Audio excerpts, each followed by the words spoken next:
పీట అనేది చాలా పెద్దగా ఉంది కాబట్టి నేను రొట్టె అయితే పెద్దగా చేస్తాను. చూసినట్టయితే పిండి ఎంత మెత్తగా కలుపుకుంటే రొట్టె అంత బాగా వస్తుంది. లైట్గా దీన్ని ప్రెస్ చేయాలండి.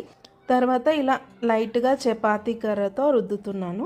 చూసినట్టయితే ఎక్కువ బలం పెట్టినట్టుగా అనిపిస్తుంది కానీ చపాతీ లాగా అయితే అస్సలు చేయకూడదు. చాలా స్లోగా లైట్గా అప్లై చేస్తూ చేయాలి.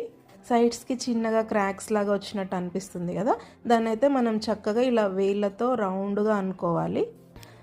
మధ్యలో పొడిపిండి వేసుకోవాలి. కొత్తగా ట్రై చేసే వాళ్ళు పొడిపిండిని బియ్యం పిండి తీసుకున్నట్టయితే కూడా చక్కగా వస్తాయి. నాకైతే అలవాటు అయిపోయింది కాబట్టి నేను మొత్తంగా రాగి పిండితోనే తయారు చేస్తున్నాను.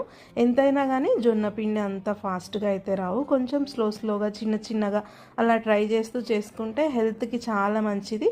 వేడివేడిగా తిన్నట్టయితే టేస్ట్ కూడా చాలా బాగుంటుంది. రాగి ముద్ద, రాగి రొట్టె ఇలా రకరకాలుగా తయారు చేసుకున్నట్టయితే సమ్మర్స్లో బాడీకి చల్వ